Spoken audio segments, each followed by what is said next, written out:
Halo teman-teman semua dan halo Pak dosen, perkenalkan saya Teresa Wanarinda Evanjeli, NIM 2213131014. Di sini saya akan mempresentasikan makalah sederhana yang telah saya buat. Jadi di sini akan ada 5 poin-poin pembahasan. Yang pertama ada pendahuluan, yang kedua ada landasan berpikir atau landasan teori, yang ketiga ada pembahasan atau isi, yang keempat ada penutup, dan terakhir ada daftar pustaka. Jadi di sini makalah yang saya buat berjudul kursi roda transfer pasien. Next kita masuk ke bagian pendahuluan. Di sini saya akan menjelaskan alasan saya memilih topik ini. Jadi alasan saya memilih topik ini adalah karena saya sebagai penulis mau memperkenalkan kepada para pembaca bahwasanya ini adalah hal yang sangat menarik untuk dibahas. Karena pada zaman ini sudah banyak sekali teknologi yang sudah maju, terutama di bidang kesehatan. Nah, salah satu contohnya adalah kursi roda. Di mana kursi roda yang pada umumnya yang sering kita lihat di pasaran adalah kursi roda yang masih manual cara penggunaannya, yang masih memerlukan tenaga manusia dalam pengoperasiannya, baik untuk mendorong ataupun untuk menggerakkannya. Nah, pada zaman ini kursi roda sudah dibuat secanggih mungkin dan sudah dimodifikasi menjadi bentuk elektrik, di mana cara penggunaannya sudah sangat mudah dan semua dapat menggunakannya tanpa suatu kesulitan. Nanti lebih lengkapnya akan kita bahas di bagian isi. Nah, di sini saya mempunyai 3 rumusan masalah. Yang pertama, apa perbedaan dari kursi roda manual dan kursi roda elektrik hasil modifikasi? Yang kedua, mengapa kursi roda perlu dimodifikasi ke versi kursi roda elektrik? Yang ketiga, bagaimana cara kerja kursi roda transfer pasien elektrik? Nah, dilihat dari rumusan masalah tersebut, jadi di sini akan ada 3 tujuan yang akan kita capai. Yang pertama, saya akan memaparkan perbedaan kursi roda manual dan kursi roda elektrik. Yang kedua, mendeskripsikan alasan dan tujuan mengapa diperlukannya pemodifikasian dari kursi roda manual ke kursi roda elektrik. Dan yang terakhir, menjelaskan cara kerja kursi roda transfer pasien elektrik ini. Next, kita masuk ke landasan berpikir atau landasan teori. Pada landasan teori ini, saya membagi menjadi 2 sudut pandang, yaitu sudut pandang dari kursi roda manual dan dari kursi roda elektrik. Jadi dari kursi roda manual, yang pertama, mobilitas yang kurang efisien, yang kedua, teknologi yang belum memadai, yang ketiga, desain yang lawas, dan yang keempat, pengoperasian yang rumit. Next, untuk dari sudut pandang kursi roda elektriknya, yang pertama ada mobilitas yang lebih mudah, yang kedua teknologi bantu yang lebih baik, yang ketiga desain yang lebih modern, dan yang keempat mengenai pengoperasian dan sistem kendalinya. Next kita masuk ke pembahasan.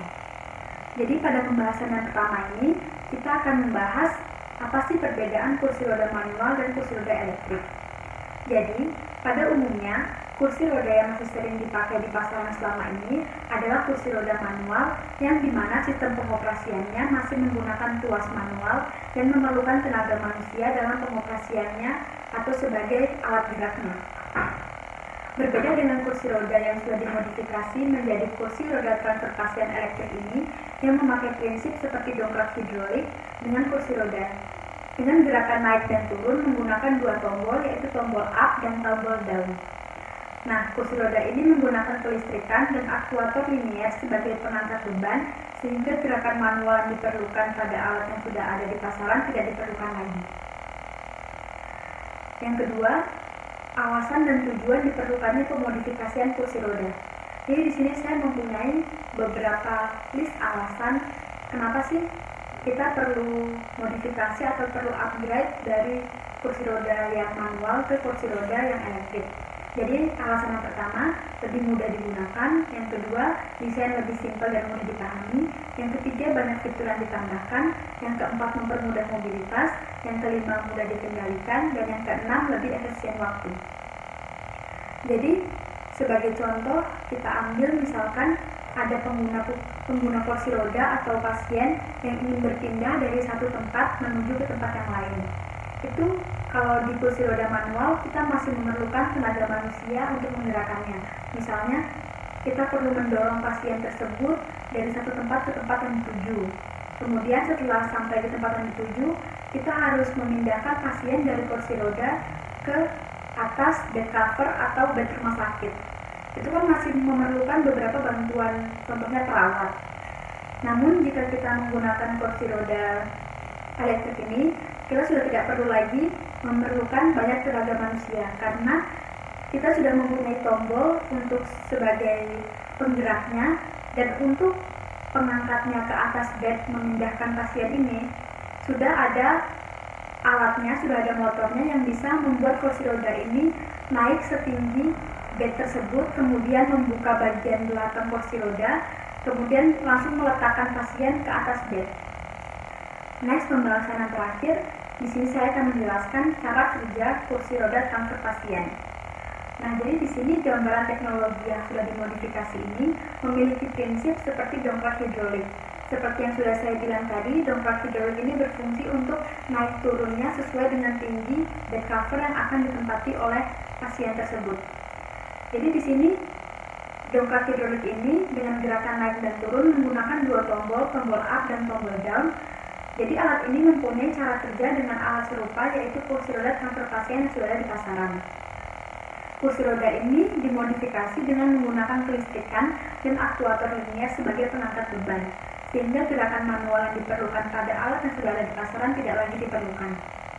Kursi roda ini mempunyai daya angkat beban maksimal pada titik tengah sebesar 200 kg dengan beban angkat masing-masing aktuator linier sebesar 100 kg dan panjang masing-masing 500 mm, sehingga dapat mengangkat beban sampai dengan ketinggian 800 mm. Sehingga sumber tenaga alat ini menggunakan baterai aki sebesar 12 volt agar dapat menggerakkan kedua aktuator tersebut. Nah, setelah kita membahas beberapa hal tadi, di sini kita masuk ke bagian penutup.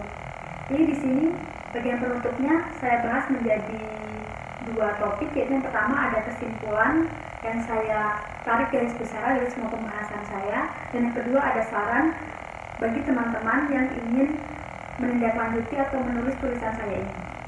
Jadi kesimpulan yang telah saya buat adalah seiring perkembangan zaman, banyak sekali benda-benda yang sudah menggunakan sistem elektrik yang tidak memerlukan tenaga manusia lagi untuk pengoperasiannya.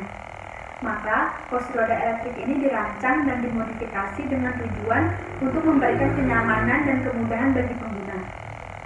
Dilihat dari cara penggunaannya yang sangat mudah, maka banyak sekali keuntungan yang didapatkan saat menggunakan kursi roda elektrik ini. Beberapa keuntungannya adalah dapat lebih meningkatkan mobilitas dan kemandirian dan juga lebih efisien waktu. Untuk saran bagi rekan-rekan, karena setiap proses pemodifikasian suatu benda yang sebelumnya sudah pernah ada, maka tentunya banyak hal yang harus diperhatikan sebelum membuat tulisan mengenai suatu benda yang dimodifikasi. Oleh karena itu, sebaiknya sebelum kita meneliti tentang suatu benda hasil modifikasi, maka kita harus meriset terlebih dahulu mengenai benda tersebut, kemudian meninjau serta melakukan evaluasi dari modifikasi tersebut. Dalam membuat makalah ini, saya mengambil beberapa sumber di internet, di antaranya Aldi 2020, Arduino Nano, pengertian fungsi dan harga, AlfStudio 2021, linear aktuator, Budiman Setio Utomo 2018, kursi roda terkendali otomatis speech, Regon Science, dengan Bluetooth berbasis Android, Fakultas Teknik Universitas Negeri Yogyakarta, Dian Luciana 2019, teori habis MOSFET. Sekian presentasi dari saya. Bila ada kesalahan kata dalam penyampaian, saya mohon maaf dan saya ucapkan terima kasih. Semoga presentasi saya ini bermanfaat. Bye.